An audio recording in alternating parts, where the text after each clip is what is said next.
Donc ici, nous abordons les transports actifs, c'est-à-dire les transports qui correspondent à une variation d'enthalpie libre positive, des transports qui ne sont pas spontanés, des transports contre le gradient électrochimique de la molécule ou des molécules considérées.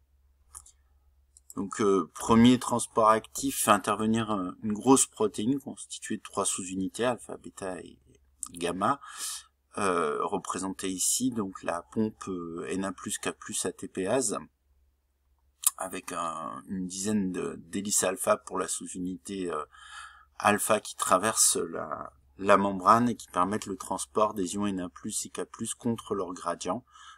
C'est une protéine importante des cellules animales. Et donc cette protéine assure ce qu'on appelle un transport actif primaire. Transport actif primaire, c'est un couplage chimio-osmotique. L'énergie chimique de l'ATP permet le transport des ions contre leur gradient électrochimique. Donc au niveau moléculaire, ce couplage chimio-osmotique il est assuré de la façon suivante, par une série de changements de conformation, simplifié ici, liés à la fixation des ligands, le Na+, le K+, à la phosphorylation lors de l'hydrolyse de l'ATP qui apporte l'énergie nécessaire au transport contre le gradient électrochimique, et à la déphosphorylation.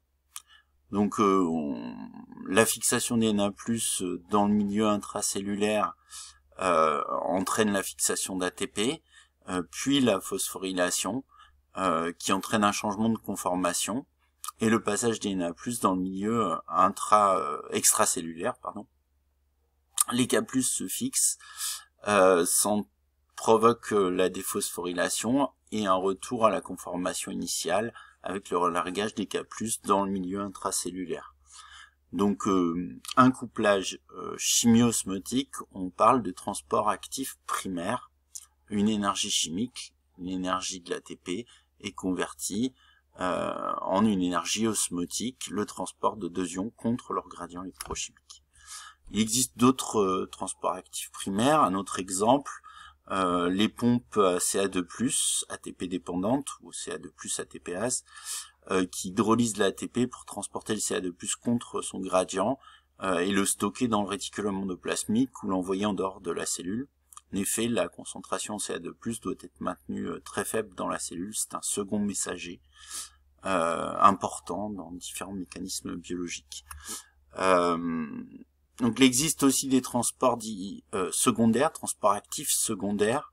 Dans ce cas-là, on a un couplage osmo-osmotique. C'est une énergie osmotique qui permet le transport de la substance contre son gradient électrochimique. Donc par exemple, il y a un certain nombre de transports actifs secondaires qui utilisent l'énergie osmotique du gradient électrochimique de Na+, donc font passer le Na+, selon son gradient électrochimique, de l'extérieur de la cellule à l'intérieur de la cellule, pour transporter des solutés contre leur gradient électrochimique, par exemple des glucides, des vitamines, des acides aminés, des acides gras dans certains cas, des neurotransmetteurs, etc. Et notamment le transporteur SGLT qui transporte le glucose contre son gradient électrochimique grâce à l'énergie osmotique du Na+, qui lui passe selon son gradient électrochimique. Donc ça permet de concentrer le glucose à l'intérieur de la cellule. Donc il existe aussi des transports actifs secondaires, par exemple dans le phénomène d'absorption racinaire.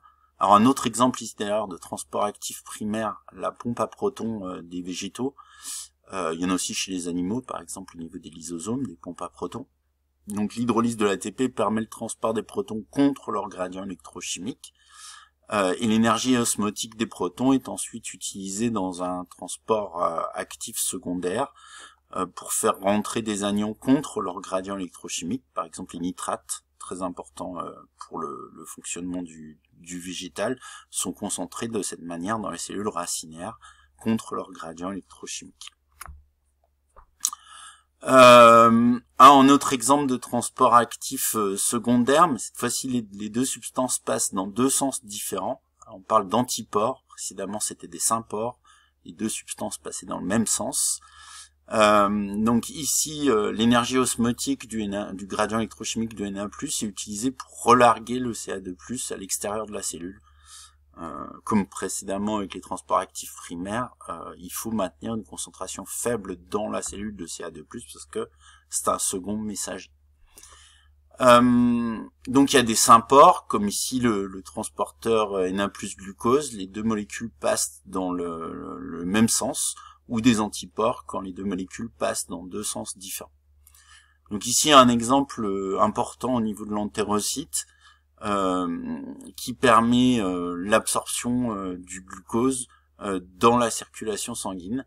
Donc le glucose est absorbé activement par un transport actif secondaire depuis la lumière de l'intestin dans l'entérocyte, donc il est concentré dans l'entérocyte, et ensuite il y a un transport passif dans les capillaires sanguins, si la concentration dans l'entérocyte est très élevée, donc est plus élevée que celle dans la circulation sanguine, qui est de l'ordre de 1 gramme par litre. Donc ensuite c'est un transport passif. Donc ça permet l'absorption efficace de glucose lors de la digestion. Donc le transport actif secondaire utilise le gradient électrochimique du Na+.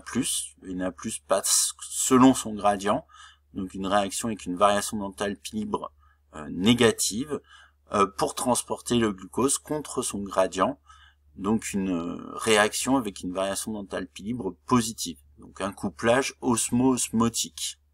Le gradient de Na+ est entretenu par un transport actif primaire, par la pompe Na+, K+, ATPase. Et puis ici un transport passif au niveau du pôle basal de l'entérocyte via les perméases GLUT. Au passage, on remarque la différence de composition protéique des deux membranes, apicale et basale, avec le transporteur, le cotransporteur Na+ glucose au niveau du pôle apical, et le transporteur GLUT, la perméase GLUT au niveau du pôle basal. Il n'y a pas de communication malgré la fluidité membranaire entre les deux membranes, du fait notamment des jonctions serrées qui bloquent le passage des protéines d'un pôle à l'autre. Il y a une polarité aussi au niveau de la composition des membranes de l'entérocyte.